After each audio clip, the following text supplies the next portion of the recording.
Welcome in to another episode of Bare Bones. As always, I am Mason West, doctor of physical therapy, who happens to have a passion for bears and sometimes has interesting takes on it. And back from the dead is Danny Meehan. Danny, how are you doing? Oh, I'm good. I took the lady to the Museum of Science and Interesting today, and we went and saw the Christmas trees from around the world. We just got back from vacation in Charlotte, North Carolina, all that fun stuff. So it's been a nice, couple, 2, 3, 4, 5, 6, something like 13 days since I've been on, 14 days, 2 weeks, which not a big deal. Last week it was a bye week, and a little birdie told me you had our friend Kyrie Thompson back on, so that's always fun. Yeah, it's always good, chopping it up with him. Kind of did a barbershop bears kind of a thing, so that was pretty fun. Good, good chats. Can't officially call it that because I'm pretty sure there's legitimately a show out there called Bears Barbershop, so we can't go that far. I'm sure there is. There's something called everything. I'm shocked that when we came up with the name Bare Bones, that wasn't gone. Yeah, blown away. But we have I think, pretty cool show for you guys today. We're going to talk about this Eagles game. But let's be real, the actual Eagles game itself will only have a couple of bright spots. At least that's my impression going upon this game. So we had to bring in something pretty cool. Was able to snag JT O'Sullivan of the QB school for an interview, right? Just was able to chat Justin Fields, QB1, dove a little bit into the Bears offense, and actually had some gems about some of the supporting team around Justin as well. So let's launch right into that. Man, that's exciting. Welcome in, Bears fans, in this special edition of Bare Bones, where we are so lucky to have JT O'Sullivan from the QB school here. Brief background, honestly, a guy that shouldn't need an introduction, but I'll give him a brief one as it is. Entered the league in 2002 when he was drafted by the Saints, played for 10 other NFL teams, including your own Chicago Bears. And that's a lot of quarterback meeting rooms, a lot of brain power. And one thing I didn't know, 2017 completed his PhD in leadership studies from University of San Diego. So it's pretty cool to have another doctor on the podcast. JT, how you doing? What's up, Mason? I appreciate that introduction. It feels like a lot of football when you put it like that. And it is. And I said this when you first popped in. I'll say it again. I feel very lucky to have you on the show. I think, the tips, the bits, all the things you throw out there, whether it's on YouTube or on your Patreon, it's great when myself, I'm just an idiot who loves football and knows a bit about physical therapy. So to be able to take a lot of that and to hear your thoughts on these things, especially Justin Fields, has been fantastic over the last couple of years. Well, I mean, I certainly appreciate the kind words. The Bears community, I guess, has been pretty great to me, and it's been a nice connection just as far as believing in Justin Fields and seeing him get this opportunity to essentially flourish here over the last little bit, and to see what it will become moving forward has been a fun from my end. So it's fun to see high level quarterback play, and when you see it maybe a tick earlier than other people have and see what it looks like now on Sundays, it's been pretty fun to see it kind of flourish in his own here. A more general question to start with. Seems like this has been a kind of a divisive topic of late. Where do you sit on using, more pure progressions for young QBs versus true reads? Is there a generational divide between QB teachers and evaluators when it comes to that? Yeah, well, I think you probably it's touchy depending on who you talk to, I guess, in those kind of worlds. I think for a lot of people, that stuff all just kind of blurs together. I think it's a little bit more of a systematic approach of how you're teaching offense, what you're asking the quarterback to do. I think where I come down on that is probably a little bit of both. I think you can do both and do both at a high level. I think some people are kind of either or. I think at the lower levels of ball, it's just easier to do pure progressions. And then let me quickly kind of define what those are for me, because they probably mean different things for different people. Pure progression means, hey, no matter what the coverage is, you're going to read this thing 1, 2, 3, depending on, what that read is, what that concept is. Coverage reads to me are kind of based on the coverage of the defense, and it can be any number of things from middle field open, middle field closed, man, zone, matchups. That's going to dictate the read. And I think, when you do it the coverage way, you're able to threaten the defense a little bit differently, but it makes things more complicated for a quarterback. And so I think you can carry both. I think most teams carry both. They might not bucket them in terms like we just did right there, or I just did. But I think if you're not carrying both, you're probably leaving some offense in the meeting room, if that makes sense. Yeah, that absolutely makes sense. So from when you started watching Justin Fields film at Ohio State to his first year in the NFL and now year two, what have you seen are his greatest improvements, and what do you think are some of the holes still in his game? Well, honestly, it's a little bit hard to say just because of what I think he's surrounded with situationally, Yeah, as far as either talent or kind of, maybe the system he was in the first iteration of what he looked like.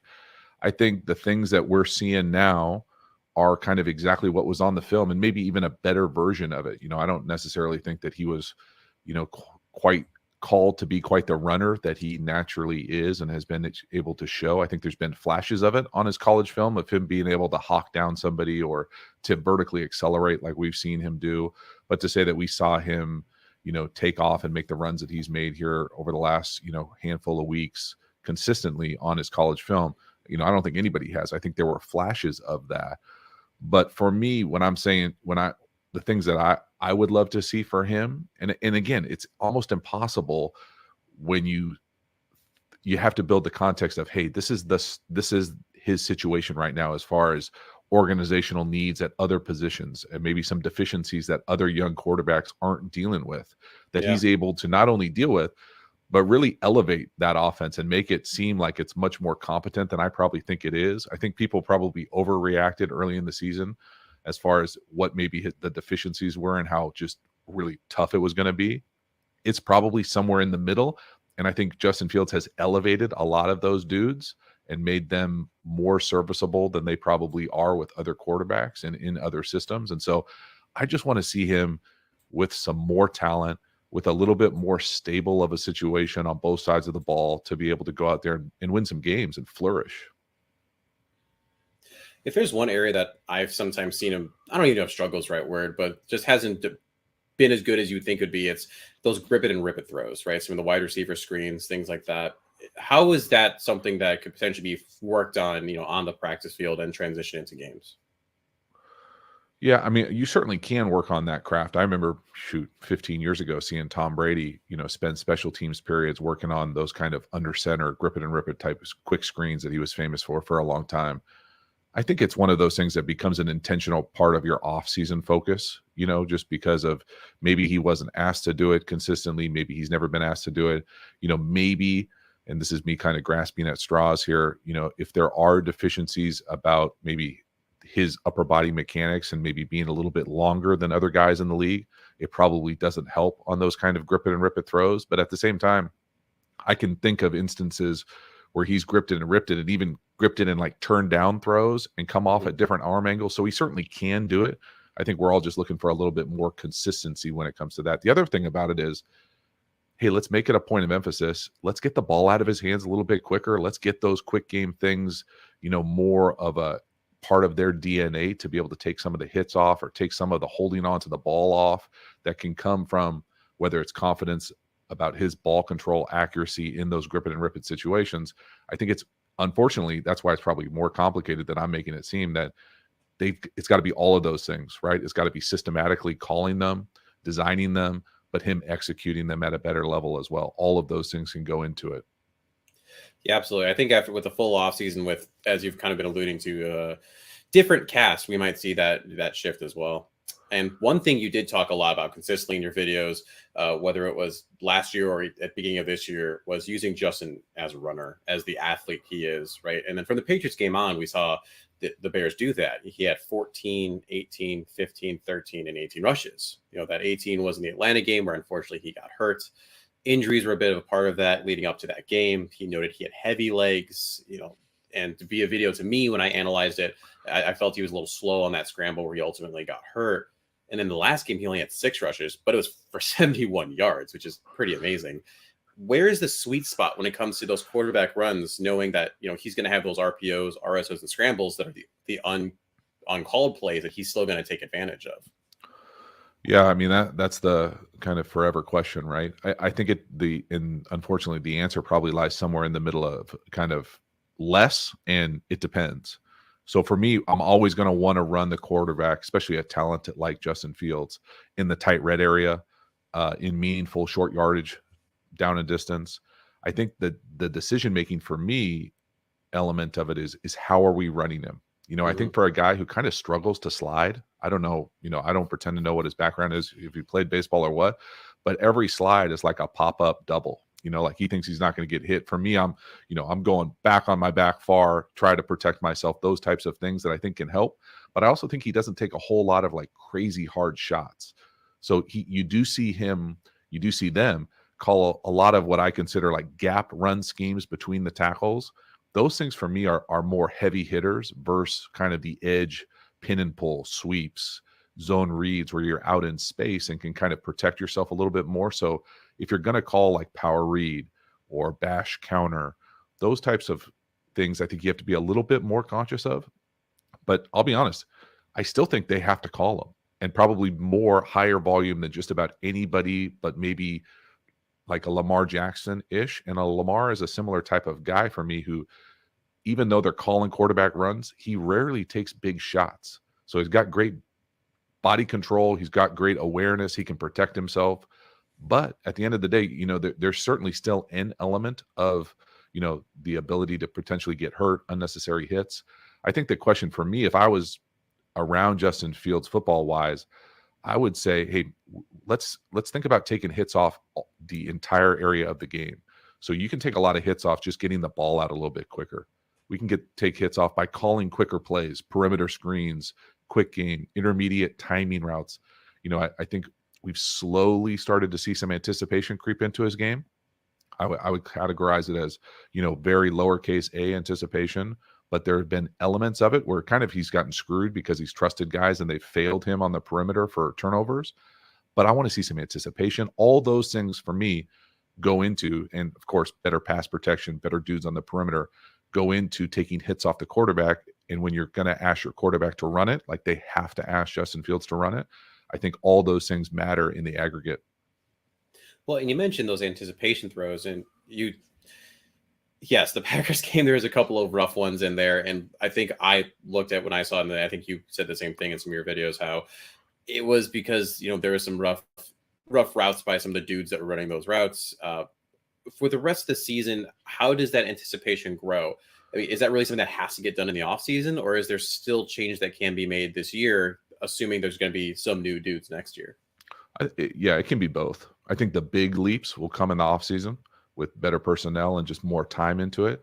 I think the other things that I would love to see are some of the things that they're asking him to do. So if we're going to categorize anticipation throws, to me, it's about getting the ball out of your hands before the receiver or eligible is really ready. You're kind of throwing them open with your timing and your accuracy. So for me, I'd like to see some anticipation throws outside the numbers. You'll see an easy example is like Jared Goff recently. Big play action shots, outside the numbers, anticipation safe throws. So if he slips or if you're not perfectly lined up, it's not a curl kind of turnover type throw where a guy's standing there and it hits him in the chest. It's a us or nobody kind of shot. And I think those types of throws also take hits off quarterbacks. And so it's about being smart with the pass protection unit, but maybe not like time. Like you see a lot of teams do play action, what I'm used to calling like a drift post, or a post kind of like over the curl defender, where you can kind of anticipate it. You see Tua do it a lot. Those are timing, nuanced, detailed routes where you need dudes on the perimeter and you need a system and scheme and time invested in that. That's not necessarily what I'd want to see from Justin Fields right now. I think eventually, absolutely, you're kind of missing the boat if you're not doing that. Everybody in the league is seemingly running those types of routes. But I just want to see some growth as far as the vision, timing, rhythm of the game in the drop back world for him to be able to kind of take it and build on a stronger foundation moving into next year. Now, your channel is a QB school, not the RB school, but you did talk about in the last video with that Packers how there were some weird is the word I'm going to use, looks and that the Bears employed, in their run game. Is this out of necessity, just something they need to survive, or is there's some of these schemes something that's actually sustainable the rest of this year and going into next year even? I mean, it's hard for me to say it, and that's the frustrating part for anybody who's not in the building, and probably even for guys who are in the building, because only they know the rules that their run game specific and those plays are asking those guys to do. We can just look at the film and say, hey, I can tell you what this run play rules normally are. I can tell you what the math is as far as, hey, do we have enough people to block this? And if we don't, what are our tools system wise to be able to overcome it? Is it an RPO? Is it a screen? Is it bringing someone else into the run unit? All these rules, angles, things that I think that most times if you're going to see a high level functioning run offense, you're going to have high volume of runs, meaning you're going to have a bunch of different runs, whether you major in zone, whether you major in gap, whether you major in whatever iteration of run you want, but you're going to have answers off of that and what that looks like to not have unblocked guys at the line of scrimmage at the first level, running downhill at the second level to be able to do that. I don't think we've seen very much of what I would categorize as, good vertical RPO options for Justin Fields. I don't think we've had people blocked up consistently in the run game in the first, second level of the defense. And so those types of things that you want to see just polished. And I know they're dealing with all sorts of issues up front. And, there's an element of that at every team. But when you have guys unblocked at the point of attack, those are concerning elements for me when I'm looking at a run game without knowing the rules of systematically what they're asking their guys to do. Yeah, absolutely. So 4 games left in the schedule against some pretty solid teams: Eagles, Bills, Lions, and Vikings. Oh yeah. What would you like to see Justin do in those 4 games to show some progress? And then more globally, where would you like to see this offense go over the next 4 weeks? Whew. I know, big question. I'm just not sure how much there is, to be honest with you. I think it would be, obviously would love to win, right? And find a way to kind of, and not just on Justin Fields here, but organizationally find a way to make these games close and have a chance, an opportunity to win them at the end. And what that looks like and how they're able to do that against those 4 opponents is going to be tough. It really is. It's going to be tough for any week. And so I would like to see something close to, an opportunity for Justin Fields to win a game at the end in the fourth quarter when it matters, and not kind of go into that kind of what I think of as like force ball, where you're kind of learning situational ball when it matters in these crucial, not that these games matter in December, but hopefully the next time around, they will matter in December, and to be able to take those kind of in-game moments as learning opportunities and not just flush them because, hey, we're playing opponents that look significantly better than us on paper. That would be the first thing. The other thing is just healthy. Like, let's come out of this thing without any sort of like craziness so that we can go into the off season and build. Because I think that even if you were to end the season right now, I would feel from the outside looking in that they've got a lot of momentum offensively, quarterback wise, to be able to grow this thing around Justin Fields. Now, will they have the capacity to do it? What do they do in the draft? Those are all questions for down the road. But I just want to see him come out healthy. I would love for him to come out with some situational experience in meaningful December games, meaningful for him to win a game, in the fourth quarter, have a comeback, have that kind of flourish moment to be able to build on those types of things that you can't duplicate in the offseason, because you can duplicate, the route running, the anticipation, the accuracy, the fine-tuning of your stroke, of your footwork, all those types of things.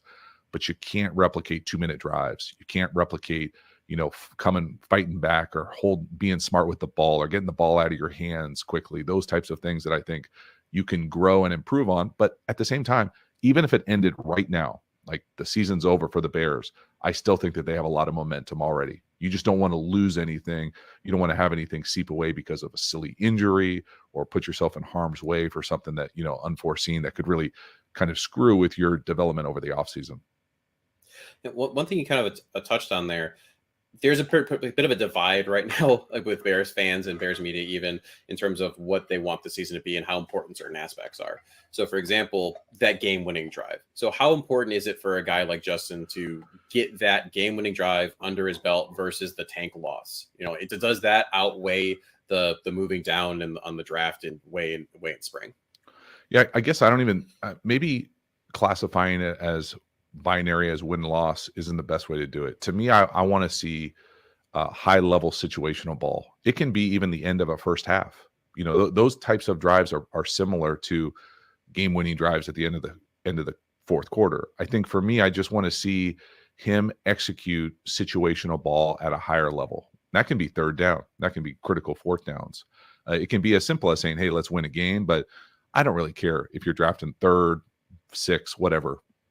those are situations for someone else to worry about. If you're the quarterback, you're playing, you want to win.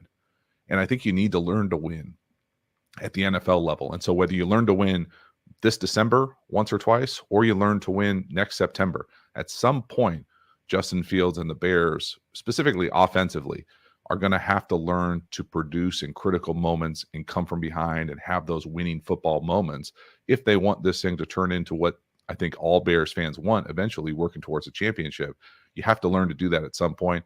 Maybe it hurts you draft-wise here to sneak one of these out, but I don't think any Bears would turn down a win versus any of these opponents coming up for an opportunity for us to kind of get better moving forward. The kind of that trampoline effect for me, you want to keep that.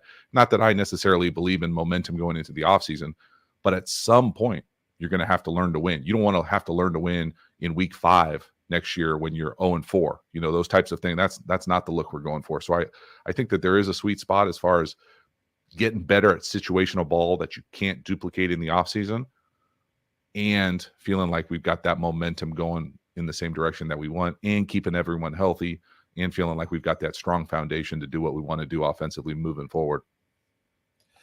So put on your offensive coordinator hat for me. What kind of player position would you be pounding the table for the Bears to get this offseason, whether that be in free agency or in the draft, to help Justin?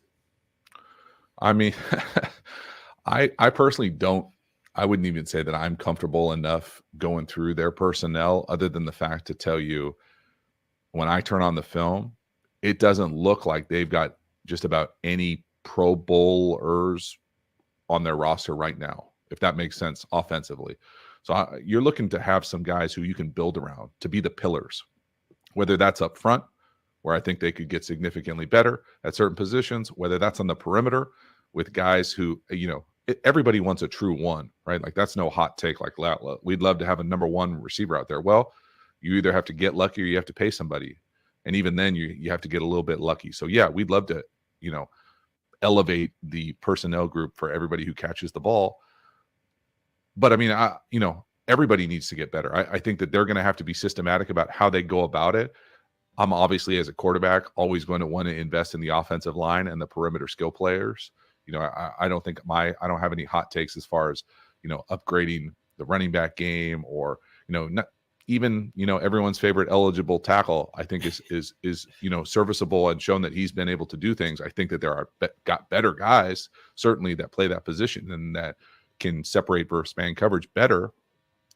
But, I just I feel like the first thing, and this is just my own issues with how I think about football, I always think about the line of scrimmage. Obviously everybody wants a quarterback, that goes without saying, but to feel like you're secure in being able to dominate the line of scrimmage when you need to dominate the line of scrimmage, really on both sides of the ball.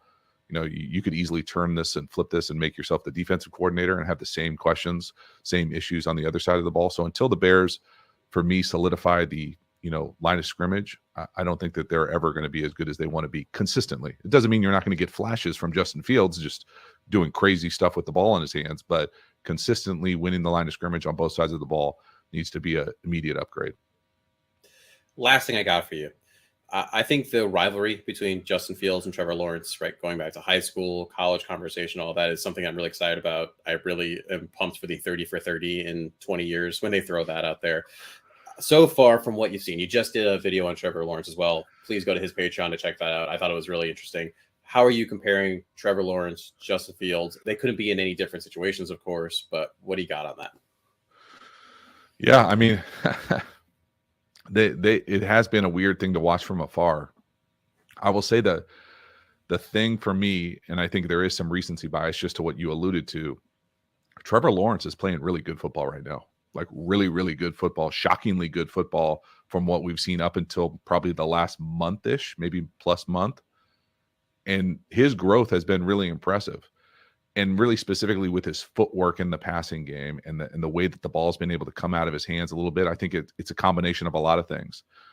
But for me, the thing that I always think about with Justin Fields and Trevor Lawrence is I've always felt that Trevor Lawrence has been in a little bit better of a situation seemingly everywhere, if that makes sense. And I feel like I'm making excuses a little bit, but whether it's, transferring in college, whether it's, the organization that he comes into the league with. Now, obviously, Trevor Lawrence was in a rough spot as well. His first year, that was a LOL on many different levels, right? But we're kind of past that. But for me, the separator, and really one of the separators that I used during the draft process of it, was I thought that Justin is a little bit better of an athlete, is a little bit better of a downfield thrower, his ability to drive the ball down the field. And then the thing that I thought that just jumped, because I don't know either of those cats personally, but just watching the film, it felt like Justin Fields played tougher. And what I mean by that is I don't mean like he's a tougher dude. I mean that he took some shots in some of those games, and he finished those games in big boy shots. And I felt like Trevor Lawrence was really never asked to be in that situation for Clemson. Maybe that's because of the situation that Clemson was in. But I just felt like Justin Fields played the quarterback position tougher for me when I compared those two head to head. And that was really one of the separators for me. I just felt like he could endure what the league makes you go through as far as kind of being in a meat grinder in the pocket, eventually getting hit, dealing with the toughness of it. And I think you've already seen some of those things from Justin Fields. And I think we'll see Trevor Lawrence could grow into that and be that kind of guy eventually. But just looking at the college film, that was one of the major separators for me. Was I just felt like he showed some toughness in the pocket, doing different things that wasn't on Lawrence's film. And so it was tough. I mean, they're both got the capacity to be really great guys and really great players for a long time. I really do think it's going to depend on, how this works out in their both organizations. I think, you might not want to hear this, but historically, neither one of those organizations have been great situations for quarterbacks. No, that's just the reality of it. And so if one of them or both of them can overcome that, they're probably in pretty good spots. I know Doug Peterson better than I know anybody in Chicago. And so I really like the way that Doug deals with quarterbacks. I've been in quarterback meeting rooms with Doug. We've been on the same roster. I know how he thinks. He's got a high level. He's got a great understanding of protecting the quarterback, putting them in positions to be successful. And I think you see that already with Trevor Lawrence. And I hope for that with Justin Fields and the Bears. Yeah, I thought that was a home run hire when the Jaguars got Doug Peterson. So that was really fortunate for Trevor Lawrence, because like you said, that first year was LOL, as you put it. Nice. JT, thank you so much for popping on. This was awesome. Bears fans are going to love this, and you keep doing what you're doing, because all that Justin love you're putting out there is we are gobbling it up. I'm going to throw myself out there. I am fanboying hard with Justin, and I hope he continues to improve as we've seen. Well, my pleasure, Mason. I appreciate it. It was a fun conversation.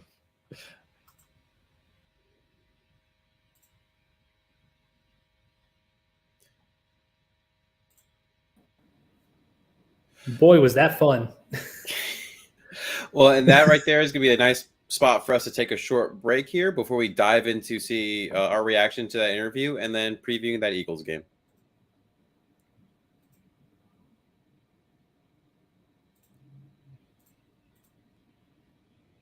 All right, Danny. So first thoughts on what JT had to say about the Bears, about about Justin specifically, and what they have. So actually, with the Bears, I'm going to but I'm going to back burner the Justin Fields and Bears talk for 1 second, because he said something probably 2/3 of the way through the interview that really I liked. And I know he says it a lot on his channel, but I know we have a different platform than him, where not everyone is going to be watching quarterback school specific videos like people like you and I might in our spare time. He said something like he only knows progressions on film the way he was taught or the way he learned in certain situations. And I know for myself as an NFL draft fanalist, not an expert, just a guy who watches college game tape and stuff, he brought up how he knows how he's taught to read it. But everything we are doing is only an educated guess when you're talking about who's supposed to pass off who in defensive coverages, or who's supposed to, how he's supposed to read a progression in pass reading and pass routes, So it's always nice to have that kind of, level of expert, a guy who was in 10 or so quarterback rooms coming up to the league, saying the same thing. Like he goes, I don't know how they coach this. I don't know what they're preaching in those rooms and in that building. This is only an educated guess. And the educated guess is just that. You don't know what they're preaching in these rooms to these guys. So that's just something I personally really appreciated. I guess the thing that that really struck me off rip in terms of Bears and Justin Fields was his comments on toughness regarding Fields. Like, we all knew he was tough. Yep. And maybe it's recency bias, like, oh, that's the last thing I heard in the interview itself, which you did a great job with him, Mason. I wish I would have been able to hop on to chime in with some questions myself, because I had a couple things pop up as like I was listening. But I found that strange, because he kept mentioning in the pocket, because one of the things I personally mentioned when it came to Trevor is it sometimes felt like he needed to get a shot out of the pocket at Clemson to almost feel like he was in the game. It was kind of like, I always akin it to a boxer, like a slugging boxer who needed to get that shot in the face in order to know, like, all right, this is a fight. Like, so it's just interesting to hear like different perspectives and different takes from different people who, like, especially guys who know way more about football. JT Sullivan's forgotten more about footballing than I'll ever know, kind of thing, you know? Sure. So that caught my eye. You know, the stuff about fixing the offensive line first, and I fully appreciate his candidness of, I don't know the roster the way fans do or the way experts on the Bears do, but, you know, his thing of, you know, I know it's become in vogue and stuff to look at the metrics of EPA and yards added and all those things when it comes to like offensive skill players being the addition, but him, even as a former quarterback, saying they want to feel protected. And Justin is that case. Like, he's the anti-Burrow. Burrow, like, all the metrics showed Burrow did better when he was just able to get the ball out. Whereas Justin, from our friend Jonathan Wood, I've mentioned on this show before, was kind of the inverse of that, right? Where it showed he was better when you protect him, that you don't maybe necessarily need to invest as much into the skill positions as long as you give him more time to work. But, you know, that's just what it is. Yeah. And you hit on a lot of good points. A lot of the ones I would have brought up. The only other one I think that I would highlight is, I think JT did a good way of saying, without saying, the weapons aren't good. They're just they're not. There aren't any dudes, right? The running joke with Cole Kmet, right? The eligible tackle. Tackle. Yeah. And I'm a Cole Kmet stan in a way. You know, I was always the one that says, like, this offense is broken, and that's why he hasn't found the end zone. And then once Justin opened it up, he found the end zone. Sure. But yeah, as you said, there are definitely more skilled tight ends out there. But at the end of the day, the question is, can Justin turn guys who are okay to good into potentially even great? Well, that's like the old Jerry Angelo quote, right? That's after he acquired Jay Cutler. Good quarterbacks make average receivers good receivers great, and great receivers elite. Absolutely. Like, it sounds like an old, you know, trope, but it's kind of true in a way. The other thing that I really wanted to mention that caught my ear, because it goes back to like when you and I spoke last, just prior to that Packer game, and we were talking about should they run Justin Moore. And I told you, like, yeah, they need to run him. This is the offense. This is part of what makes him special. Like, it's not what he showed at Ohio State. It's not what any of us really pictured. But I think it's showing that that's really valuable to him. He's much more akin to Jalen Hurts and Lamar Jackson at this level from what we've seen than he is something like, I don't know, I'm trying to think of like a guy who can run, but I guess Josh Allen, like guy who throws deep but can run when he needs to. Like, I'm just spitballing off the top of my head, but he's much more akin to that than he is like a premier pocket passer who can run. He is a running quarterback at this juncture, and that's what he's best at. And that's okay. You can be a franchise-changing player being that. We know that this day and age. And I am excited to see who probably won't be next year, but, you know, as Justin's career continues to move forward, can they take a Eagles-like approach, get some weapons around him, right? Get a dude like an AJ Brown, and that's the funny part, right? You have a Devontae Smith who, when I have on my fantasy team and he pisses me off because AJ Brown gets all the targets. But like, if he was on the Bears, he'd be the dude. Like that's the thing. Their B quite easily the dude is a on the Bears. So, you know, there's a plethora of talent there. Same thing with like the Dolphins, right? You can look at Tua. You know, he's got Tyreek Hill and Jalen Waddle. And Jalen Waddle, again, would be the dude on the Bears, but he's just the number 2 currently in Miami. Right. But that's a good way to wrap it up, leading into a little bit of Eagles talk. Time to chat a little bit about what is going on with the Bears coming off a bye and the injuries that might be going on here. So we're just going to highlight what's this injury report. Danny, how do you cure the common cold? You take crystals and put them in your belly button, and you drink honey green tea. Am I right? What you're alluding to sarcastically is that it happens in December and that you just get sick? And it's almost like we are only coming into the second holiday seasons post-lockdown for almost 2 years, and immune systems lower when you're not around things that your body has to build up against. It's very strange. I am not a doctor. I am not the good doctor of the show like you are. I am saying that use your brain, people.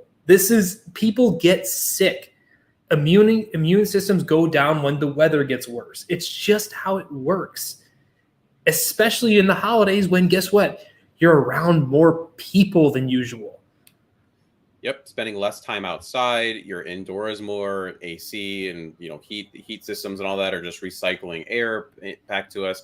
And specifically for the Bears, they were on a bye last week. They were out and about. I'm pretty sure at some point I saw Justin might have been in New York. I think that's what I saw too. Yeah. So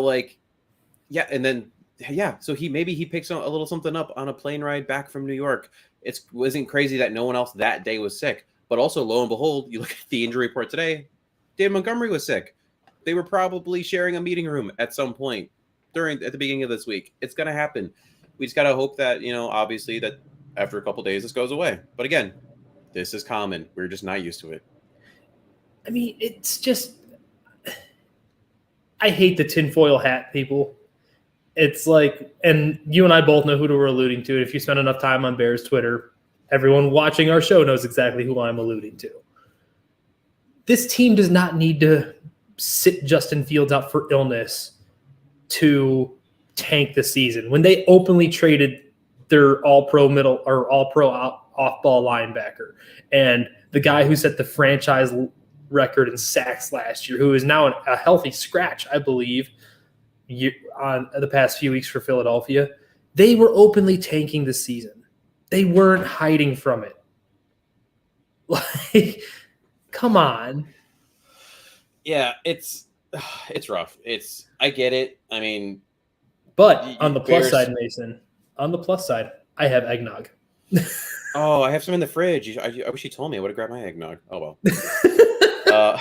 But to the injuries that are more relevant, Trayvon Wesco, calf. I mean, he went down pretty hard. 2 DNPs. Wouldn't see them rushing him back anytime soon. And then one of the bigger ones, we already talked about David Montgomery, probably just cold flu, should be able to play, is going to be Chase Claypool, right? 2 DNPs in a row for that knee. He did go down and finish the Packers game, but at the time I didn't love that injury, and I was surprised he came back when he did. I was shocked that he was up and moving the way he was almost immediately. Yeah, and he had a bye to recover. Sometimes how things are managed in a professional training room is not the correct way to manage it, even across a week's rest. That's all I'm going to say to that. I would be surprised if Chase plays this week based off of what I've heard. It's unfortunate. We'll have to deal with his 2 drops and 1 spectacular catch being gone. It is really hurting my chance of winning that bet I have that he's going to average, I think it was 36 yards for the rest of the season. It's been a tough go. And I really do like Chase from back in his college days and what he offers athletically at that size and speed. But, man, it's been tough sledding to start his Bears tenure. For the Eagles, ridiculously long report that doesn't actually show anything. Everyone just rested, which you can do when you're a 12-1 team. But the one that is important is Reed Blankenship, one of their starting safeties, is Middle Tennessee State's finest, my friend. Did not play twice. Looks like likely he's going to be out. So you're looking at their second string free safety for all that does you. Yay. That's all we really need to talk about that. The Eagles are going to be healthy, full out. I mean, what are you going to do? This is going to be a really rough defensive showing because even the best defenses have trouble with Jalen Hurts on his potential MVP rampage. let alone this team trotting out guys that aren't going to be in the NFL next year. And let's talk about it. let's talk about this game and what it could be, should be, would be, all that jazz. This team, the Eagles, ranked second in offensive DVOA, first in rush DVOA, and fourth in pass DVOA. I didn't even bother looking at the Bears stuff again. Are you saying it's good? Is that good? It real good. It's a real good offense. Shane Steichen. There he is. And that's the thing. Like I have a hard time. I know some people have mentioned Sirianni to be coach of the year, and you can see. I mean, yes, he's coaching this team. He's the offensive guy. He's the reason why this is moving along. But at the same time, man, this is a really good team, just in terms of how it was constructed. It is. And like you and I were talking pre-show, how amazing is it that the guy that constructed this roster, again, was essentially banished to the shadow realm, and Howie Roseman, and now he's back and he's doing this. And that actually leads perfectly to a little spiel I want to give on roster construction and what Howie Roseman did. And because that's kind of where the Bears are going to be heading, right? Last week when Kyrie was on the show, I talked about how really no team has ever traded down and gotten 2 first-round picks in the same year. Sometimes that's because of availability, and sometimes that's for other reasons. But that doesn't happen often. But that doesn't mean you shouldn't trade down if you think that the value is there. Reason being, and forgive me for this little bit of length that's going to go on here, when you look at what the Eagles have done. Back in March of 2021, they traded Carson Wentz to the Colts for a conditional first-round pick, became a number 16 overall, and a third. Who cares? Then later in March, they acquired a 2021 first-round pick, which was number 12 overall, a fourth, a future first, giving up, and because they traded down from number 6. Right. This is from the Miami Dolphins. Then later in April, they acquired that 2021 first-round pick, which they used to select Devontae Smith by trading with the Dallas Cowboys in exchange for a 2021 first-round pick, which became Micah Parsons. Really, both teams, I'm sure, are very happy with that trade, and a third-round pick. So basically, they gave up a third to move up 2 spots, right? That's because of some of the equity they acquired. Then, with that Miami first-round pick from the previous year, they used that along with a 4th and 2 fifth-round selections to trade up with Houston to get Jordan Davis, who has not played a lot, but is disruptive and a freak, and oh my God, I'd love to have him on a team. In the draft, the Eagles in 2022, they traded 2 first-round picks, 16 and 19, and a 2022 6th for a 2022 first, number 18, a 2023 first-round pick, a 2024 second-round pick, other ones, whatever. And they traded that first-round pick at 18 and a third-round pick for A.J. Brown. The Eagles got this pick from the Saints. With all of that said, one of the best offenses in football owns the New Orleans pick in 2023, which is currently 5th, right? And they still own their pick wherever that ends up. Long story short, like, yes, they could have picked some pretty good players at number 6, for example, with shit they traded to the Dolphins, where they were at in that draft. Trading back and getting future firsts at times really does benefit your team and allows you to do things like get Jordan Davis, to get AJ Brown, and to have a 5th-round pick when you are 12-1. It also shows that the largest market in equity in football is still having a quarterback on a rookie contract, especially a good quarterback on a rookie contract. Mm-hmm. Absolutely. And because what is I want to say Hurts's cap hit this year is like 800,000. Like, come on. Yeah. It's like he's so cheap. Like, and you can do that when this guy is having a veteran minimum contract cap hit of a 4-year vet. Like it's not going to be that way forever. This offseason, you're probably going to see him get broke off a nice contract because I don't see how there's any way that Philadelphia can move off of him at this point, because that was the talk, right? That this was his prove it year. Like, hey, yeah, you showed you got better last year, but do it again. And he did do it again. He's probably, in my opinion, because you can't give Pat Mahomes the MVP every single year, is likely your MVP this year. That's just my 2 cents. I have no vote. I have no inside information. Correct. John is correct that because he was a 2nd-round pick, he's a 4-year deal, not a 5-year. But even with that, though, I mean, they are taking heavy advantage, like you said, Danny, of how well he is playing. And you pick so rarely, in theory, in the top 5 if your team is getting better. Howie Roseman decided, I think this team still has potential. I'm going to use this equity I have, this leverage, to create future equity and leverage that will continue to roll on itself. Now, I think Jalen Carter is going to be a beast. I would not be mad if they drafted a Jalen Carter, and you can insert a couple other players into that spot as well. The pick you make there, that's it. That's the player. That's who you have. That is not creating future wealth that is needed for potentially, I think, a team that has a ton of holes. And that's something that JT talked about. JT talked about how it's not just the offensive line. It's not just the weapon. There's a lot of holes here. It's also not just one side of the ball for the Bears.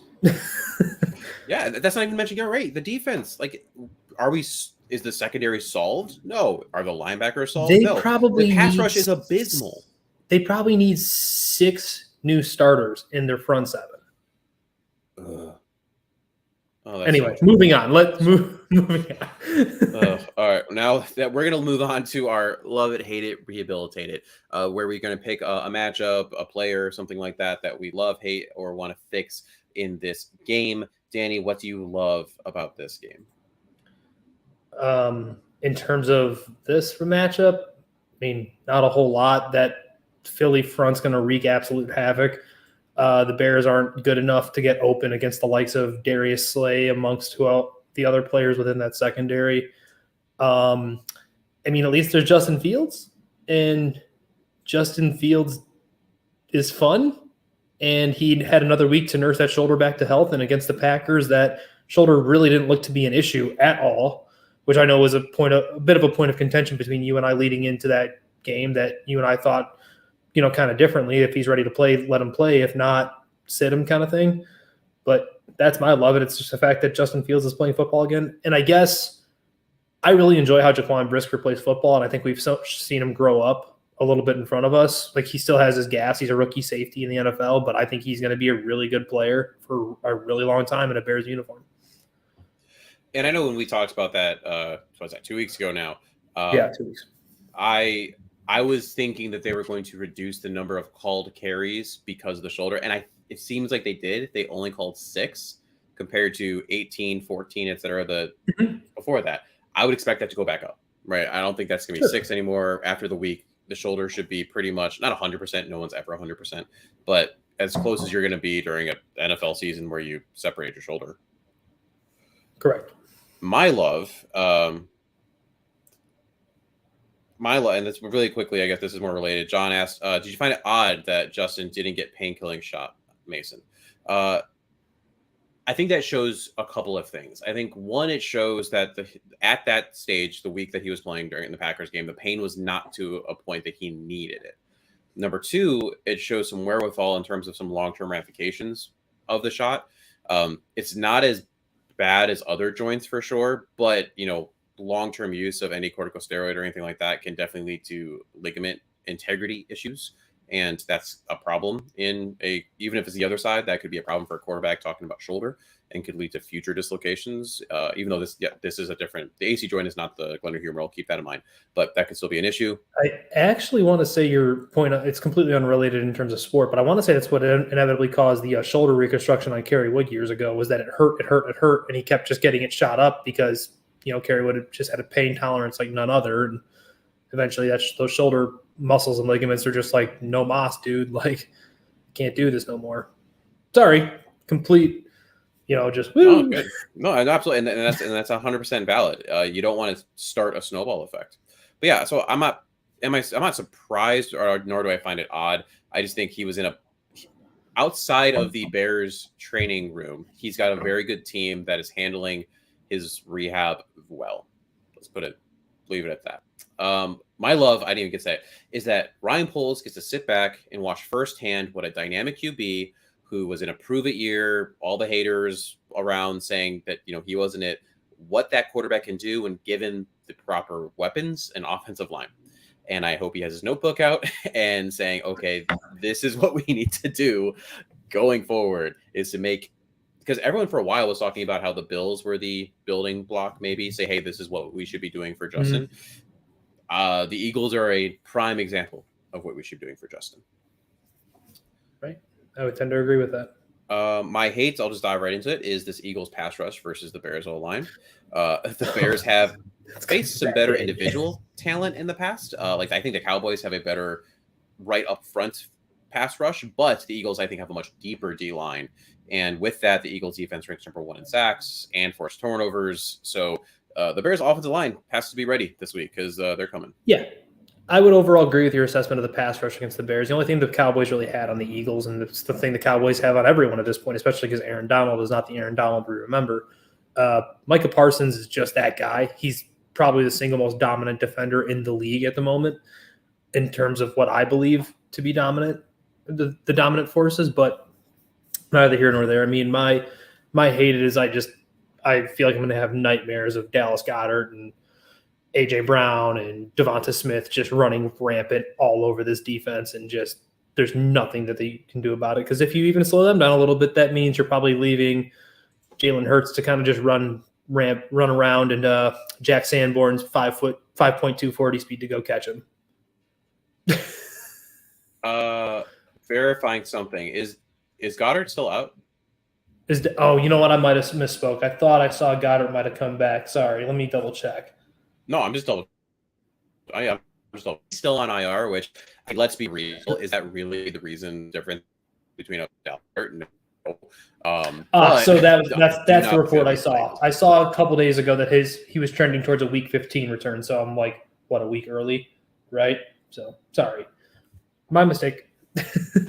No, it's all good. Just want to make sure that someone doesn't yell at us later for having wrong information.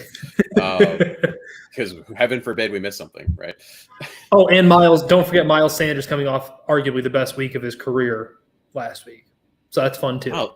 Miles Sanders is having a renaissance of a year. I mean, he was dead in the water last couple, and it's just shifted so much. Yeah. And rehabilitated, if you don't mind my jumping in. Do it. The offensive line has kind of been my rehab thing because I've always referred to rehab as a process. I think that Tevin's been objectively very, very good, and I was someone who thought he wasn't going to be on the team this coming year. Just go back and listen to my spot with Bill on his show on our channel, Bears Banter. And I'm actually really excited that it sounds like Leatherwood's probably going to get more snaps at right tackle this week. And in the limited duty he had upon rewatching the Packers game, I thought he was nothing short of good.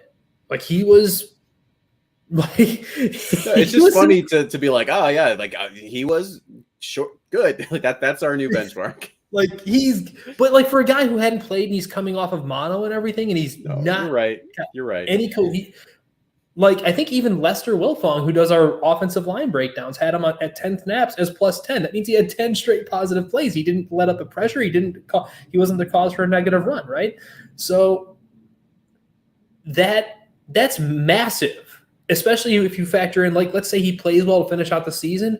Maybe you don't have to go throw the whole bag at Jack Conklin, you know? Maybe you can get more of a competition-based guy and spend all the money on Pocic and pick your other guard to replace Cody Whitehair, or pick your left tackle and just say, here you go. Here's Elgton Jenkins. This is your left tackle, whatever it might be. You know what I'm saying? That this upcoming offseason is going to be so interesting for me with the offensive line for what you're exactly talking about, where you have a lot of maybes. So Braxton Jones, they clearly really like him because he pretty much had that starting job early. But could you upgrade him in the offseason? You absolutely could. But what is his ceiling? You have an Alex Leatherwood who could you upgrade from what you know he is right now? You absolutely could. But what is his ceiling? So it's like you have all this money. Where do you spend it? What do you just let develop? It's going to be weird. The other part that's hard because you don't know what they think internally is you watch him. And I would argue that Justin has a hard time manipulating within the pocket, not breaking outside the pocket to go make time and space. So would they prioritize internal or inside protection over outside because they know Justin can just screw it? Like I can make it myself and give him a cleaner pocket to just have and make his life to manipulate the pocket just to step in or slide right or slide left versus him trying to be Peyton Manning or Tom Brady inside the pocket. I genuinely don't know the answer to that. I'm just wondering aloud. And I just want to comment on this comment that's commenting in the comment section. I do not care about offensive line ratings and grades. I just straight up don't. Like ESPN had Sam Musifer as like a top 5 fucking center. I don't swear on the show often, but fuck these grades. I'm sorry. Like they had him, Sam Musifer as a Pass top block center. and run block win rate by ESPN doesn't do it for you. Like that's garbage. PFF is better. I'll give PFF it's better, but it's still not like great. Like literally they'll have plays where like I can see Braxton Jones getting bullied into Justin, falling on his leg or falling onto the running back. I like Braxton Jones. I think he's going to be good or at a minimum solid. But don't give me this garbage about these grades. Watch the film, and the film shows Braxton is okay. Right now, he is okay. Could he be good? Yes. Right now, no. No. Okay, right in the middle. He's fine. And that's what I'm saying. Like, could you upgrade him? You absolutely could. There's a left tackle out there in free agency that will be better than him right now. But I don't know his ceiling. I don't. I'm sorry. At risk of ruining your mojo, what's your rehab? God damn it. Okay. My rehab. Bears rank 7th right now in offensive EPA per play on 3rd down in the first quarter. Awesome. Love that. They rank 17th in offensive EPA per play on 3rd down in the 4th quarter. Main reason is that they rank 23rd in dropback EPA, and the only reason it's not worse is they happen to be 3rd in rush EPA on 3rd down in the 4th quarter. So the fact that essentially, long story short, they can't drop back and throw in the 4th quarter, which matches the film and matches what we see. So my rehabilitate is, and also let Justin throw. I can't tell you how many times in the last couple of games, Packers game, right? It does feel like they clam There's up. a big throw, right? It's like it's in the 4th quarter. Justin gets a beautiful 20-something, 30-yard pass, and then they run it 3 times in a damn row. Like, throw it again.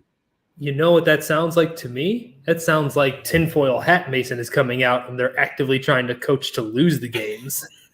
Oh my God, don't even put that on me. I just think that Getsy's coaching scared, or that someone is. I don't know if it's Eberflus telling Getsy. I don't know if it's Getsy doing it. There's something weird. It's like, throw the ball again. Just. I would love to see it. That bomb to N'Keal Harry. Throw it right away. Next play. Why not? Crazy, I know, right? Insanity. Let's move on to our X factors. Maybe cool down a little bit for the Bears. I'm going to go right into Cole Kmet. I think the run game is going to be the run game for the Bears at this point. It has consistently been that way. If the Bears can get Cole going again, it wasn't super hot in the Packers game, and definitely wasn't when Trevor Siemian was throwing the ball. That should, and I hope would, open up things for whichever Bears receivers are actually playing this week. My X factor for the Bears is old reliable, JF1. That's it. If you want to talk about the X factor for the defense, part of me really wants to say Kyler Gordon, because the middle of the field is where AJ Brown typically does a lot of his damage, or has in the past. I don't know where he's doing a lot of it right now, but he's one of, for my money, probably the 5 most dangerous receiving weapons in the entire NFL. And he's kind of, in terms of how he runs after the catch, reminds me of a Golden Tate on steroids, where it's just like pissed off running and he's just out to go.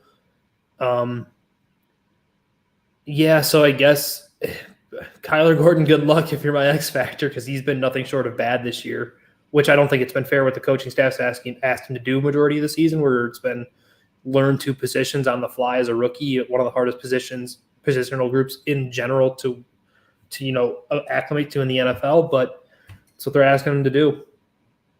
My X factor for the Eagles, similar to what I just talked about before, it's going to be the pass rush, because they're going to score. It's going to so you don't have to worry about that part too much. The question is, how much can they potentially contain Justin, whether it's, specifically with Justin running, whether it's with Justin creating extended plays, and what's that end going to be, right? Are they going to allow the Bears to put up 30-something points, and is it going to be a surprising shootout? So if they can get to Justin, put pressure on, sack him, which actually the Bears' offensive line's been better with giving up sacks.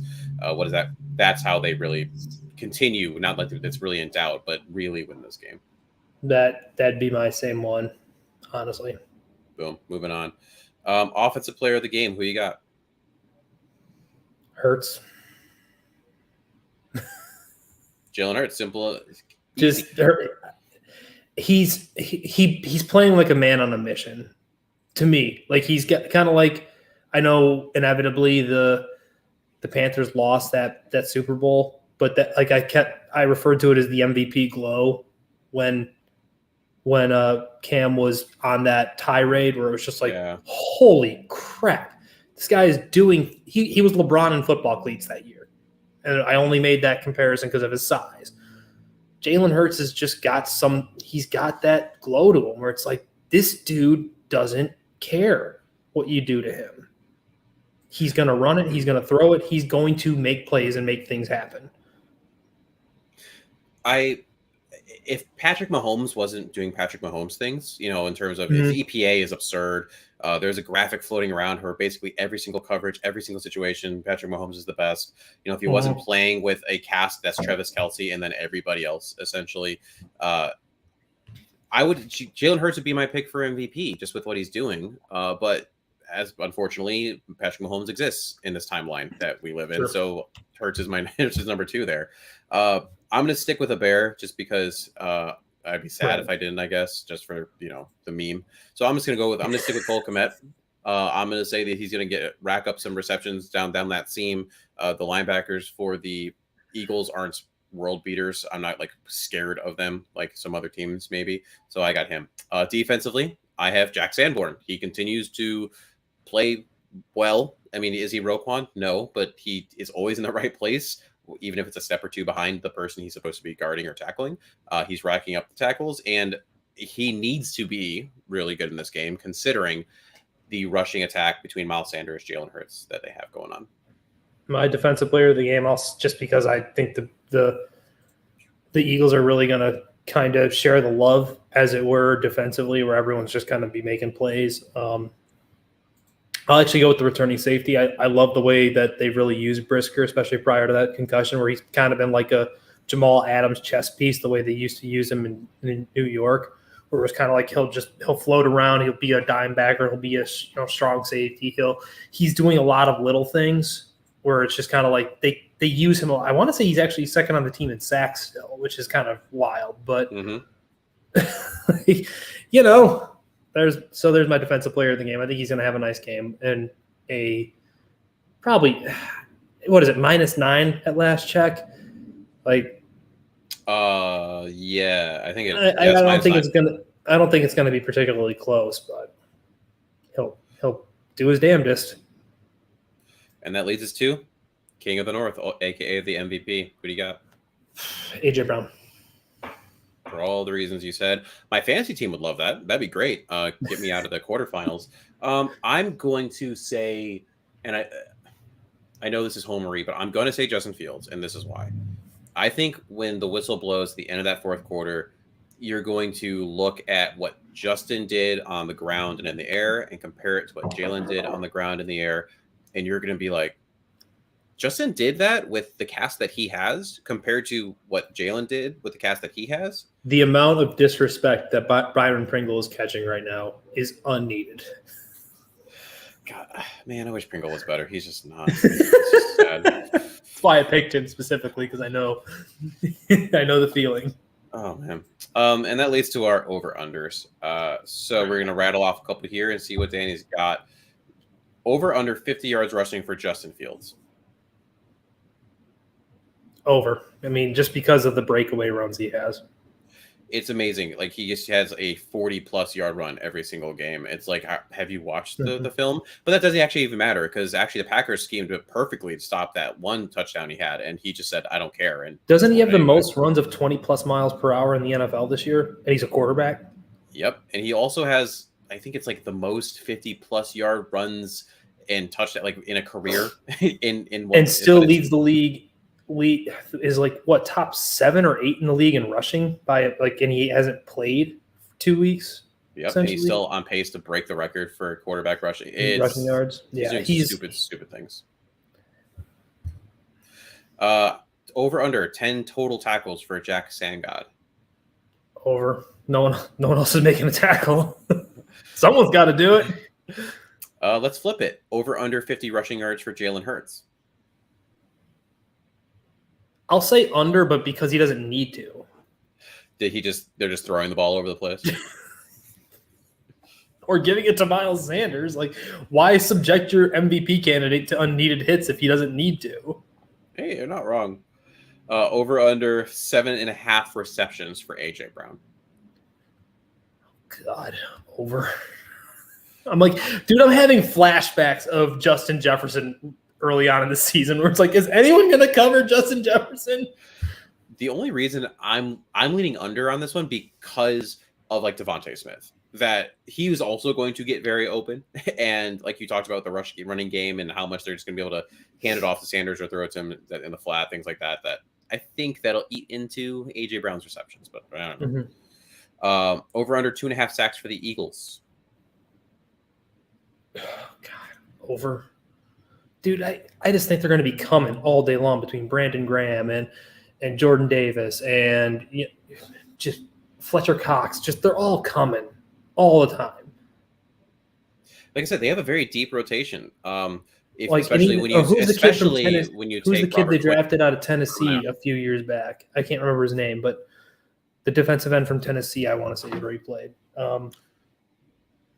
Regardless, it's just dude after dude after dude that's just here. They are, come and get them. Yeah, and the D line got even better when Robert Quinn went on IR. Over under 0.5 turnovers for the Bears. It's just one turnover. Over. Yeah, that's. I was really hoping you would say over. I'm hoping that they will also get that, but you never know with this team. All right, that ends our over under segment. That's going to move us on to bear down or that hurts, don't it? Get it? Did you get it? Yeah. So funny. This is where I'm going to run through a Bear player, a player from the Eagles, and Danny's going to pick who he would choose given a certain situation. This one is going to be going back to kind of a longer term thought process. So 3 years. Over the next 3 years, who would you prefer? Okay. So first off, we got David Montgomery or Miles Sanders. Ooh, same draft class. You know what? I would actually probably lean towards Montgomery just because he's less erratic. Like, I know Miles Sanders is more explosive and he's been more good lately, but I think that's also a product of environment and what he's being asked to do. Montgomery is the stalwart of the offense that it isn't named Justin Fields. So I would say I would personally probably lean towards Montgomery. And isn't that so interesting too? Because going back to that draft where some of it was created because Miles Sanders was at Penn State right after Saquon Barkley, so everyone was high on Penn State running backs at the time. But the draft difference between a Miles Sanders and a David Montgomery, and then kind of just how we view them at now, it just shows one, how drafts change, and two, how the running back position is. Or let's go with this one's more interesting: Khalil Herbert or Miles Sanders. Probably Miles Sanders. I could see that. I might lean Herbert just because of age, but that's it. Cole Kmet or Dallas Goedert? Goddard. Every time. Dang, thought I got you on the Kmet question. Sam Mussaver versus Jason Kelce. The corpse of Jason Kelce, whenever he retires next year, I'll take over Sam Mustipher. The only reason I included this was literally because Kelce kind of got dragged back in for this year, and I was wondering if over 3 years that might change it. But What does it change it for you? No, I still am taking Jason Kelce. I don't care. I'll force him out there with a walker over Sam Mustipher. I don't care. Braxton Jones versus Jordan Mailata. Ooh. I'm tempted to go Mailata. Yeah, Mailata. Riley Reef, Lane Johnson. Ooh. Lane Johnson at one point was arguably the best right tackle in football. I know injuries and age have kind of sapped him, but it's not like Riley Reef is young either. So I'll stay with Lane Johnson. The obvious painful section: Darnell Mooney versus AJ Brown. Darnell Mooney, no. AJ Brown. Chase Claypool or Devonta Smith. Devonta Smith. Equinemius St. Brown or Quez Watkins. Quez Watkins. Dante Pettis. I'm telling you, this is the obvious painful section. I said that right before I started it. Dante Pettis versus Greg Ward. Greg Ward. Greg Ward's on their practice squad for all Yeah. these. And then last, Justin Fields or Jalen Hurts. So this is hard for me because anyone who's followed along with me knows I love Jalen Hurts. And the only quarterback in the league who I probably love more than Jalen Hurts is the Bears' current quarterback.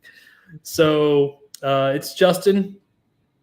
And it's honestly not a particularly close margin just because we've seen him develop in spite of everything versus we haven't seen the jumps in Hurts prior to him getting more help the past, year over year, the last 2 years.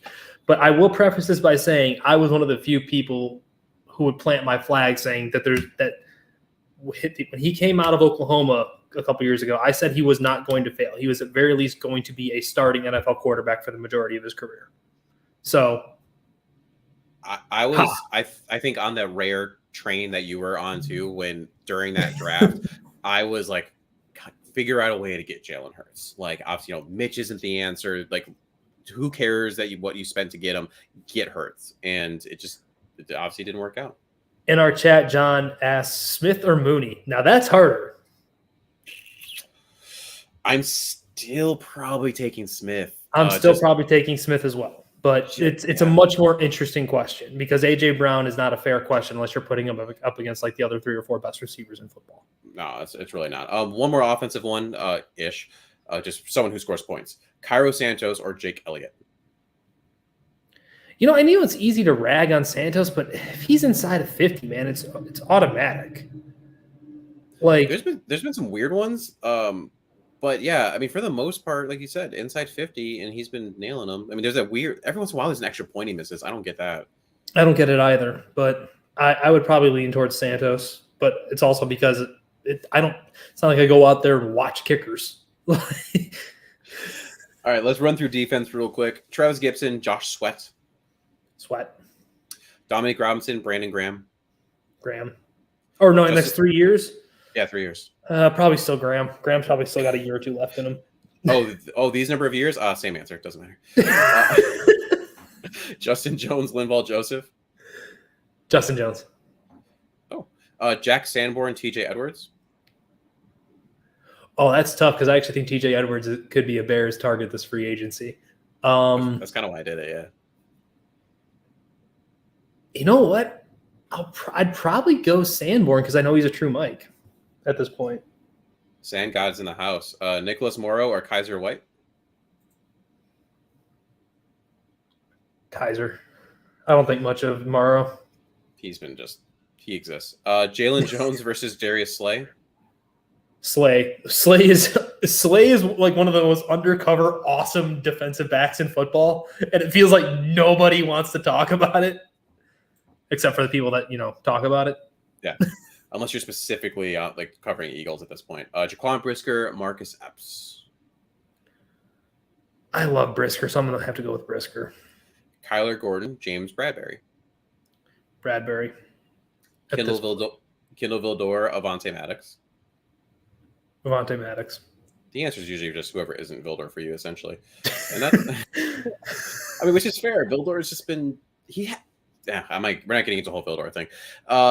Game predictions. We're going to talk about, obviously, the Bears, Eagles, and a couple other ones. So, Eagles are favored by 9 points. Who do you got against the spread?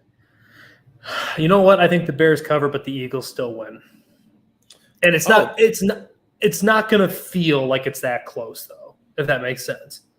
Well, I'm mainly annoyed because I really thought you were going to say Eagles, and I was going to do this.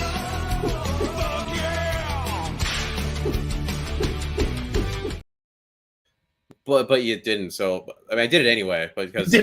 Who cares? Look, there's 2 teams I can use that clip for, and it's the Eagles and the Patriots, and they happen to be both playing this year, and I used it for both, so it was going to happen. I was going to say the same thing, actually. Bears cover. I think they lose, and I think you're right. I think it's second to last or last drive, maybe that pushes it to that 9 point where the Bears get a field goal or a touchdown, and you feel kind of gross about the game as a whole, just because of how bad the Eagles are offensively. But I think they cover. The Bears are scoring points. Tonight's game, 49ers at Seahawks. 49ers favored by 3. Who you got? You know what? I think the 49ers win and cover. 3 is just such a basic number.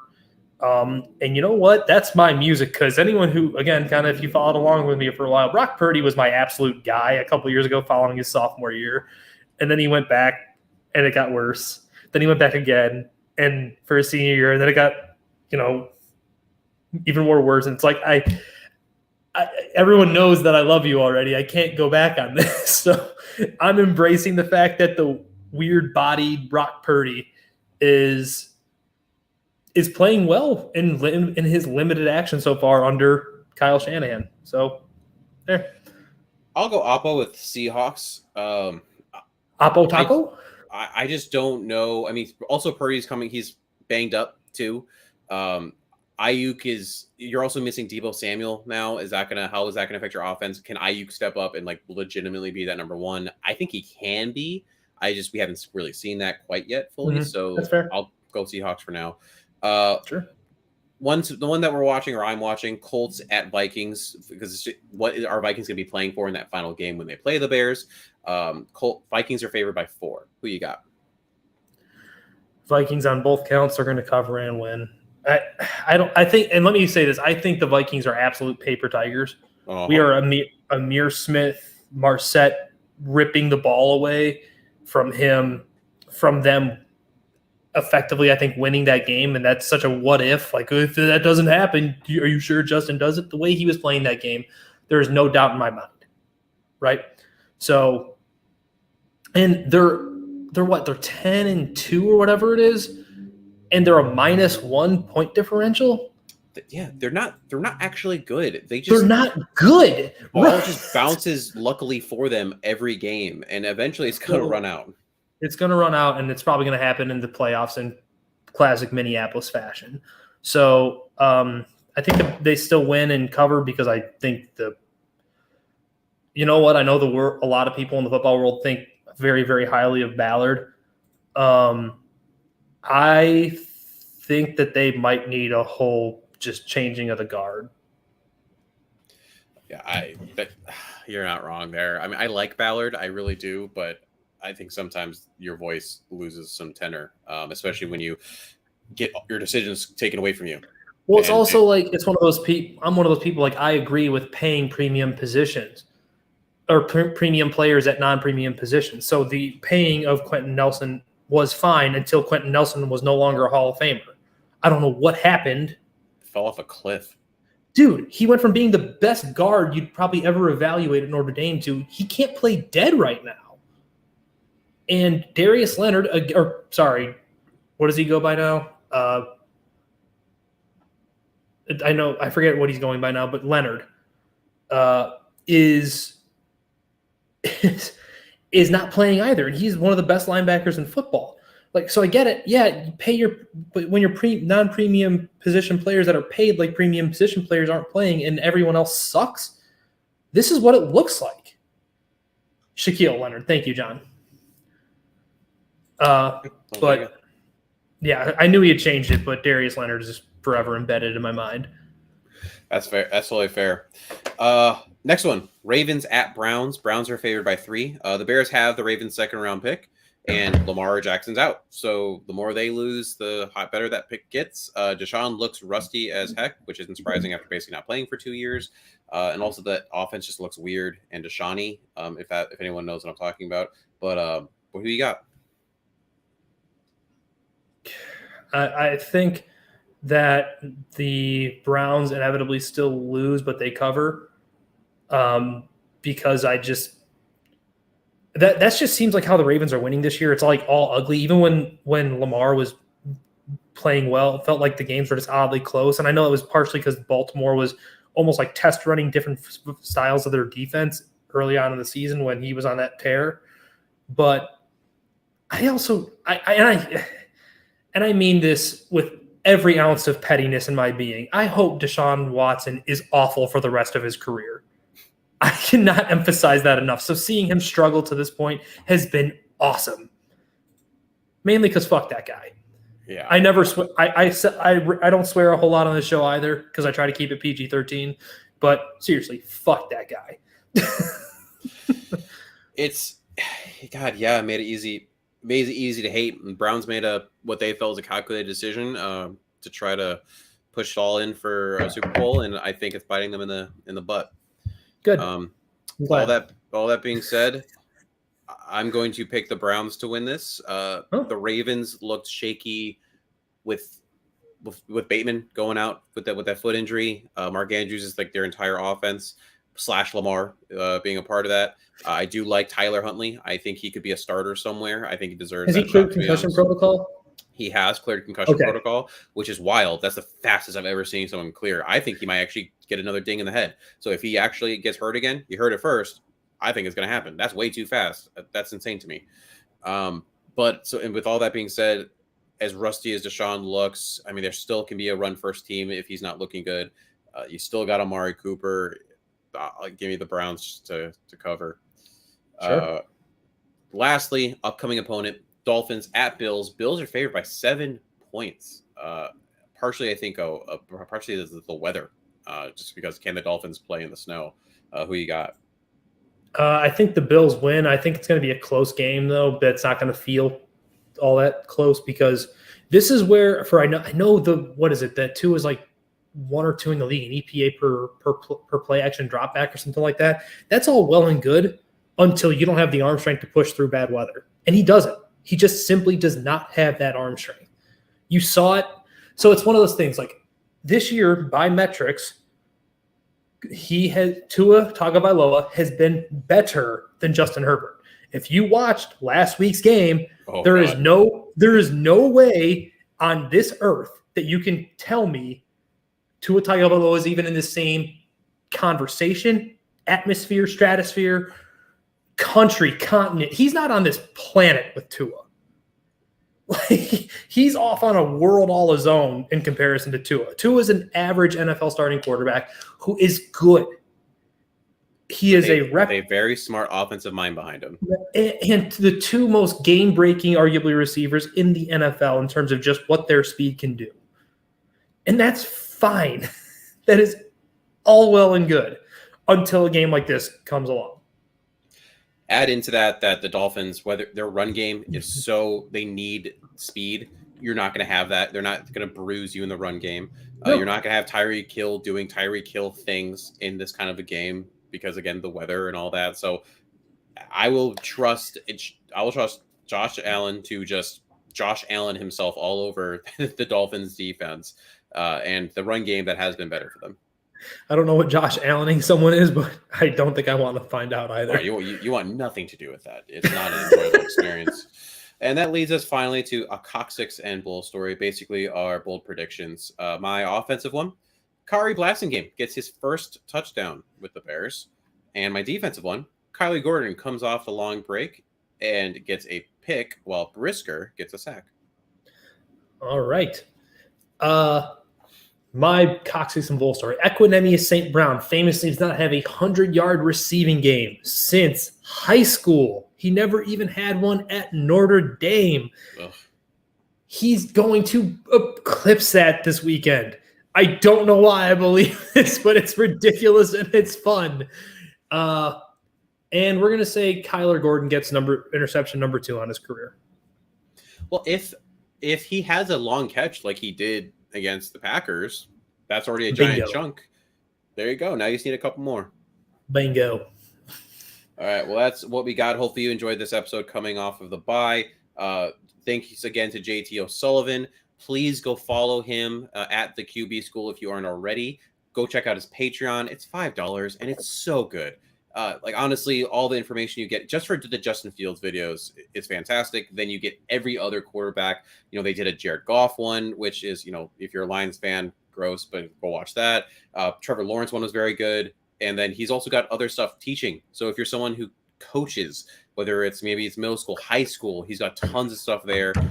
So absolutely worth the $5 that you're going to spend in order to get some of that. But, Danny, anything else you have before we get out of here? No, hope everyone had a nice Thanksgiving and all that fun stuff. I'm sure I wished it before, but we're coming up on the next big holiday season. I'm sure we'll be back next week with it being the final show leading up to Christmas. But everyone be safe out there. It looks like we've got a pretty good snow coming down, at least on the northwest side of the city. So enjoy that. Enjoy your holidays, and always enjoy spending the time with loved ones you don't see very often and you're tired of seeing by the time the holidays are over. Well, for both Danny and myself, bear the hell down. Bye.